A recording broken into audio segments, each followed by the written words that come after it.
నమస్తే రమ్మగారు. నమస్తే జయ. రమ్మగారు, విక్రమ భేతాల కథలు చాలా రోజులు అయిపోయింది కదండి. ఈ మధ్య చెప్పలేదు. అవును, సిరీస్లు, పండుగలు అట్లా హడావిడులు. వెళ్ళిపోతున్నాం. పట్టుబదలని విక్రమార్కుడు మళ్ళీ వెనక్కి నడిచాడు. కళేబరాన్ని భుజం మీద వేసుకున్నాడు. దాన్ని పుచ్చుకుని నడుస్తున్నాడు. కళేబరాన్ని ఆశ్రయించుకుని ఉన్న ఆవహించి ఉన్న భేతాళుడు, రాజా నీకు మార్గాయాసం తెలియకుండా ఒక కథ చెప్తాను అని చెప్పి ఆ కథ ఏమిటో విందాం. పూర్వం శ్వేతవనంలో దృఢవ్రతుడని ఒక తపస్వి ఉండేవాడు. ఈయన నిజానికి తపస్వి కాదు, ఏ తపస్సు చేసేవాడు కాదు, బ్రహ్మచారి, ఒంటరివాడు. కేవలం అతిథి సత్కారమే వ్రతంగా పెట్టుకున్నాడు. ఆజన్మాంతము అతిథి సత్కారం చేశాడు. ఇంట్లో సాధారణంగా ఆ కాలంలో చేయవలసిన అగ్నిహోత్రం చేసుకునేవాడు. ఒక అడవిలో ఓ పర్ణశాల వేసుకుని ఉండేవాడు. అగ్నిహోత్రం ఉండేది, అగ్నికార్యం చేసుకునేవాడు. కందమూలాలు అవి తీసుకొచ్చి పెట్టుకునేవాడు. తనకు కావాల్సిన దానికంటే ఫలాలు, కందమూలాలు ఎక్కువ తెచ్చుకునేవాడు. ఆ దారిని పోయే ఎవ్వరికైనా అతిథి సత్కారం చేసేవాడు. ప్రతిరోజు ఎవరో ఒక అతిథి ఉండేవాడు అతనికి. అతిథి సత్కారమే అతని వ్రతం. ఇక తపస్సు గిపస్సు ఏం లేదు. కానీ అడవిలో ఉండటం వల్ల ఏకవస్త్రంతో, అంటే ఈ నార బట్టలు కట్టుకోవడం, ప్రజలు అందరూ ధరిచే నేత బట్టలు అవి ఆయనకి లేవు. తపస్విగానే కనపడేవాడు. అట్లా ఎన్నేళ్ళో చేశాడట దృఢవ్రతుడు. అయితే ఒకనాటి రాత్రి కొంచెం వర్షాకాలము, పెద్దగా పళ్ళు గిళ్ళు ఏమీ లేవు. ఎవరో తలుపు కొట్టారు. ఒక ఆజానుబాహు ఋషి స్వరూపుడుగా కనపడుతున్న ఒక ఆయన నిలబడి ఉన్నాడు వాకిట్లో. వానగా కూడా ఉంది. తలుపు తీశాడు. తీసి, అయ్యా నమస్కారం, దయచేయండి, అది పూట నా ఆతిథ్యం స్వీకరించి ఇక్కడ నిద్రించి రేపు ఉదయం వెళ్దురు కానీ వానగా కూడా ఉంది అన్నాడు. అనేసరికల్లా వచ్చిన ఆయన అన్నాడు, నన్ను లోపలికి రమ్మంటే నేను ఒక్కడిని రాను, నా వెనకాల 7 వస్తారన్నాడు. పర్వాలేదు రండి అన్నాడు. ఆయన ఒక్కడినే పిలవల, 7 వెనకాల 7, మొత్తం 8 మంది, అందరూ ఋషులల్లే ఉన్నారు. లోపలికి వచ్చారు. ఇతను ఏం చేశాడు, గబాలన, అయ్యో 7 రమ్మన్నా కానీ అంత తిండి లేదు మన దగ్గర, 2 పళ్ళు 2 దుంపలు ఉంటాయి, వీళ్ళందరికీ ఏం పెట్టేమి మనం అని ఆలోచించి, పోనీ ఇప్పుడు బయటికి వెళ్దామంటే రాత్రి అయిపోయింది, వర్షం పడుతోంది, ఏం పళ్ళు ఏ దుంపలు దొరుకుతాయి, వాన, అర్ధరాత్రి, లేట్ నైట్. సరే ఈయన ఏం చేశాడు, ఈయన ముందు గది ఒకటి ఉంది, పెద్ద వసారా లాంటిది, లోపల అగ్నికార్యం చేసేది ఒక ఇది ఉంది. అగ్నిహోత్రం దగ్గరికి వెళ్ళాడు. వెళ్ళేసరికల్లా ఈయన ఒక 2 పళ్ళు 2 దుంపలు గోడల దగ్గర పెట్టేవాడు. ఆ 2 దుంపలు 2 పళ్ళ స్థానంలో ఇన్నిన్ని కందమూలాలు, ఇన్నిన్ని ఫలాలు కనపడ్డాయి. ఆశ్చర్యపోయాడు. వీళ్ళ మహత్యం కాబోలు, 2 ఉండాలి, ఇన్నొచ్చినాయి అని చెప్పి సరే సంతోషించి, నా వ్రతం చెడట్లేదని మరి ఆ పళ్ళన్నీ పట్టుకెళ్ళి వాళ్ళ 8 మందిని కూర్చోబెట్టాడు. సరే ఒళ్ళు తుడుచుకోవడానికి ఏదో చిన్న వస్త్రం లాంటిది ఇచ్చాడు. అందరూ వానబడింది, మొహము తలలు తుడుచుకున్నారు. ఈ పళ్ళు అందరికీ పెట్టి, నేను దుంపలు కాల్చుకొస్తానండి అని వెనకాల పెద్ద కుంపటి ఉంటే దుంపలన్నీ చక్కగా కాల్చి పక్వం చేసి పట్టుకెళ్ళాడు. అన్ని ఆకుల్లో పెట్టి అందరికీ దుంపలు కూడా వడ్డించాడు. దుంపలు కూడా హాయిగా తిన్నారు. ఏదో ఆ మాట ఏమంటే, నువ్వేం చేస్తుంటావు ఏమిటంటే, అతిథి సత్కారమే నా వ్రతం స్వామి, ఇక్కడే ఉంటాను, వేరే తపస్విని కాను, నేను అగ్నికార్యం మాత్రమే చేసుకుంటానని తన గురించి ఏవో చెప్పాడు. వాళ్ళు ఏమిటేంటో మాట్లాడుకుంటున్నారు, వింటున్నాడు.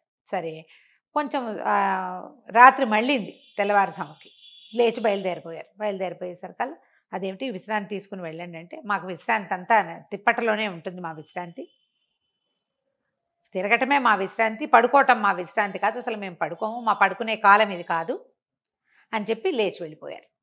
పెద్ద ఆయన వెళ్ళాడు. మొదట వచ్చిన ఆయన వెనకాల అందరు నడుచుకుంటూ వెళ్ళిపోతుంటే అందులో ఆఖరి వాడు ఈ దృఢవ్రతుడు చెప్పాడు, ఏమిటయ్యా అట్లా పోనిస్తున్నావు, ఆయన ఎవరనుకున్నావు, ఇంద్రుడు, మేమందరం దిక్పాలకులము, అష్టదిక్పాలకులం, ఆయన పెద్దవాడు. తర్వాత 7 వచ్చారు అంతే కదా.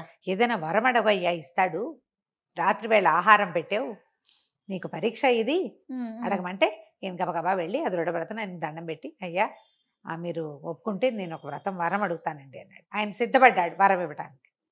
అడగమన్నాడు. ఆయన ఏమనుకున్నాడు, ఈయన బొందుతోనే నేను కూడా స్వర్గానికి వచ్చేస్తా అంటాడు, లేదా బోళ్ళంతమంది అప్సరసాంగలను, బోళ్ళంతమంది రంభా, ఊర్వశి, తిలోత్తమ, మేనక బోళ్ళమంది ఉన్నారు, వాళ్ళలో ఎవరితోనైనా ఒక రంభా సంభోగం కావాలని అడుగుతారు మామూలుగా. వీళ్ళు ఎవరైనా అటువంటిది ఏదో అడుగుతాడని ఐశ్వర్యం, అంతకంటే ఏం అడుగుతారు, నీ ఇష్టం అన్నాడు. అనేసరికల్లా ఈయన అన్నాడు, అయ్యా అతిథి సత్కారం చేయటమే నా యొక్క ఇదండి, అయితే అతిథులకి కాలక్షేపంగా ఉండటానికి నేను పాచికలాడేందుకు నాకు మనుషులు కావాలి, ఎవరితో పాచికలాడినా నేనే గెలిచేలాగా వరం ఇవ్వండి నాకు అన్నాడు. బాగుంది. నాతో పాచికలాడడానికి రోజు మనుషులు రావాలి, వాళ్ళు నా చేతిలో ఓడిపోవాలి. బాగుంది. సరికదా ఇంత క్షుద్రమైన వరం లాగా తోచింది ఆయనకి. ఆ, ఆ. కానీ అతను అవేవైనా అడిగితే ఒప్పుకునేవాడు ఆయన సంతోషంగా. ఏమనాలి, ఒప్పుకున్నాడు. ముందు తను ఇస్తానన్నాడు కాబట్టి మాట ఇచ్చేసాడు కదా. అలాగే లేని 2 పాచికలు సృష్టించి చేతిలో పెట్టాడు. వీటితో ఆడుకో, నువ్వే గెలుస్తావులే అని వెళ్ళిపోయాడు. మొత్తం గుంపంతా వెళ్ళిపోయింది. దండం పెట్టి పంపించేశాడు.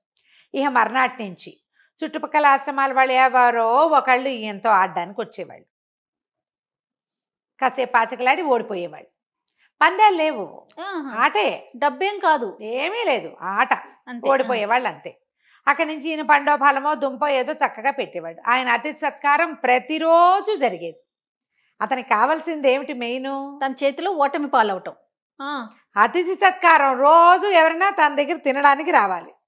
ఓకే, అంతవరకు బాగుంది. మళ్ళీ ఆట ఆట ఇప్పుడు ఆడేటప్పుడు నేనే గెలుపొందాలని ఒక్కొక్కళ్ళకి అనిపించచ్చు కదా, వ్యసనం కదా ఆట అనేది. ఓకే. ఆటలో నాది పైచేయి కావాలని కోరుకున్నాడు అంతే. ఆయన ఏం పందెం పెట్టి ఎవరి దగ్గర ఏమి పుచ్చుకోలా. ఆటలో నేను గెలుపొందాలని కోరుకున్నాడు. ఎప్పుడు ఎవరితో ఏ కాన్ఫ్లిక్టు రాలే ఆయనకి. భూలోకంలో ఉన్న నాళ్ళు చక్కగా అందరితోటి ఆడేవాడు, గెలుపొందేవాడు. చక్కగా వాళ్ళు ఈయనకి తెచ్చిన కందమూలాలు ఫలాలు తినేవాళ్ళు, హాయిగా సంతోషంగా. ఏ రోజు కారోజు అమ్మయ్య ఇవాళ నా వ్రతం పరిసమాప్తయింది అని దండం పెట్టుకునేవాడు. కొంతకాలానికి ఈయనకి కాలం చెల్లింది. భట్లు వచ్చారు. ఈయన తన పాచికలు చేత పుచ్చుకుని పోయాడు. పాచికలు కూడా పుచ్చుకుని వెళ్ళాడు. వెళ్ళేసరికల్లా పైకి వెళ్ళాక చిత్రగుప్తుడు చిట్టా తీశాడు. ఎవరినైనా ముందు నరకానికే తీసుకెళ్తారు. యమధర్మరాజే వీళ్ళ పాప పుణ్యాలు బేరీజ్ వేస్తారు. వేశాక ఇతను చాలా అద్భుతమైన వ్రతం, దీనికి నిత్య అతిథి సత్కారం వ్రతం చాలా అద్భుతంగా చేశాడు. ఈయనకి స్వర్గమే లభించాలి. కాకపోతే ఈయనకి వ్యసనం ఉంది, వ్యసనపరత్వం. ఆ వ్యసనపరత్వం వల్ల అంటిన పాపం వల్ల ఈయనకి ఇలా నరకలోక సందర్శనం మాత్రమే ఉంది అని చెప్పారు. నరకలోకంలో చూపించాలి, మొత్తం శిక్షలన్నీ చూపించి పంపించేస్తారు. అదే ఆయన శిక్ష. అక్కడి నుంచి ఈ నరకలోకంలో అన్ని నరకాలకి ఏమున్నాయి కదా, అంధకూపం అవి ఇవి బోల్డ్ అన్ని అవన్నీ చూపించేశారు. కదా ఈయనకు బాధ వచ్చేసింది. ఏమిటి, నేను గెస్ట్ని కదా, వీళ్ళకి గెస్ట్లకి ఇవన్నీ చూపిస్తారా? చాలా కష్టంతో వచ్చింది. చాలా బాధపడి యమధర్మరాజు తోటి అన్నాడు, ఏమిటండి వీళ్ళందరికీ ఇన్ని కష్టాలు ఉన్నాయి అంటే, ఎవరు చేసుకుని పాపం వాళ్ళు అనుభవిస్తారండి. అయితే ఓ పని చేద్దామండి, నాతో పాచికలాడండి మీరు. ఒకవేళ నేను కనుక ఓడిపోయాను అనుకోండి, నేను ఓడిపోతే నేను చేసిన సమస్త పుణ్యము ధారపోసి నాకు మరుజన్మ వచ్చేదాకా నరకంలోనే ఉంటా, స్వర్గం అడగను, ఇక్కడే ఉంటా. మీరు ఓడిపోతే ఇక్కడ ఉన్న పాపలందరినీ నాతో పంపించేసేయండి స్వర్గానికి అని ఒప్పుకున్నాడు. అని అడిగేసరికల్లా యమధర్మరాజు ఇప్పుడు ఏంటంటే పాచికలు అనేది ఒక ద్యూతం. ఆ ద్యూత క్రీడకి రా అని పిలిస్తే రానని అనకూడదు, అదొక ధర్మం. ఓహో, మళ్ళీ ఇదొకట మహాభారతంలో ఉంది. ఎవరైనా ఆటకు పిలిస్తే నేను రానని అనకూడదు, అదొక నియమం. సరే పిలిచాడు కదా, చిత్రగుప్తుడు ఎత్తి నోరు బతుకున్నాడు. వద్దనైనా ఆయన వాడి చేతిలో ఓడిపోతావు నువ్వు అని చెప్పినా సరే ఆయన వినలా. ఆడేసరికల్లా దృఢవ్రతుడు గెలిచాడు. యమధర్మరాజు ఓడిపోయాడు. పందానికి కట్టుబడి, అప్పటిదాకా పందెం వాళ్ళ దృఢవ్రతుడు ఎప్పుడు ఫస్ట్ టైం పందానికి కట్టుబడి యమధర్మరాజు ఏం చేశాడు, నరకంలో ఉన్న జనం అందరినీ పంపించేసి తీసుకుపోయాడు. స్వర్గద్వారాలు తెరుచుకున్నాయి. ఈయన లోపలికి వెళ్తుంటే ఆ వెనకాల వాళ్ళని వాకిట్లో ఉన్న కావలివాడు రానివల. స్వర్గలోక కాపలాదారు ఒప్పుకోకపోతే అన్నాడు, నేను యమధర్మరాజు దగ్గర పందెం వేసి తీసుకొచ్చుకున్నాను, నాతో పాటు నా అనుచరులు కూడా రావాల్సిందే, వీళ్ళంతా నా అనుచరులు అంటే ఆయన అన్నాడు, అట్లా కాదండి మీకు ఒక్కరికే స్వర్గద్వార ప్రవేశము, దేవదూత చెప్పాడు మీకు ఒక్కరికే స్వర్గద్వార ప్రవేశం అంటే. అలాగా, అయితే మీ దేవేంద్రుడి దగ్గరికి వెళ్ళి అడిగిరా, ఆయన ఒక్కడే నా తలుపు కొట్టాడు, ఆయన వెనకాల ఉన్న వాళ్ళని నేను రావద్దని అనలేదే, 7గురిని రమ్మన్నాడు కదా. అందరినీ రమ్మన్నాను కదా, ఇప్పుడు అందరినీ రమ్మంటాడో వద్దంటాడో ఇంద్రుడిని అడిగి చెప్పమన్నాడు. దేవదూత పరిగెత్తుకుంటూ పోయాడు దేవేంద్రుడి దగ్గరికి. మీరు ఎవరింటికో వెళ్ళారట, అక్కడేమో మీరు ఒక్కళ్ళే తలుపు కొట్టి మీ వెనకాల వచ్చిన జనాలందరికీ ఆయన ఆశ్రయం ఇచ్చాట, ఇప్పుడు ఆయన వచ్చి మనవాకిట్లో నుంచున్నాడు, నరకంలో ఉన్న పాపులందరినీ పుచ్చుకొచ్చాడు, వాళ్ళందరినీ ప్రవేశపెట్టమంటారా ఏం చేయమంటారు అని ఆలోచించి ప్రవేశపెట్టు అని చెప్పాడు. అప్పుడు దృఢవ్రతుడు ఎవరెవరిని తీసుకొచ్చాడో వాళ్ళందరికీ స్వర్గలోక వాసన లభించింది. ఆయన ఎన్నాళ్ళు ఉంటే వాళ్ళంతా కూడా అక్కడ అన్నాళ్ళు ఉన్నారు. ఈ కథ చెప్పాడు బేతాళి. దేవేంద్రుడు ఓడిపోయాడా అని అడిగాడు. ఓడిపోయినట్టే కదా, ఒప్పుకున్నాడు, ఓటమిని ఒప్పుకున్నాడు దేవేంద్రుడు. అవునా కాదా అంటే, అప్పుడు రాజు నవ్వాడు. ఓటమిని ఒప్పుకోవటం కాదు, ఇప్పుడు ఇందులో దృఢవ్రతుడు గెలిచినట్టు దేవేంద్రుడు ఓడినట్టు కాదు. దృఢవ్రతుడు మహా అద్భుతమైన వ్రతం ఉన్నవాడు. అతను సంపాదించిన పుణ్యం చాలా ఎక్కువ. సాక్షాత్తు అష్టదిక్పాలకులు కూడా ఆహారాన్ని ఇవ్వగలిగినంత గట్టి వ్రతం ఉన్నవాడు. అతని పుణ్యబలం గెలిచింది. అతని పుణ్యం వల్ల, అతని పుణ్యమే వాళ్ళందరికీ కూడా సరిపోతుందని రానిచ్చాడు. కానీ దేవేంద్రుడు ఓడిపోయి ఇది దృఢవ్రతుడు గెలిచినట్టు కాదు, ఇక్కడ ధర్మం అట్లా నడవదు అని చెప్పాడు మన విక్రమార్కుడు.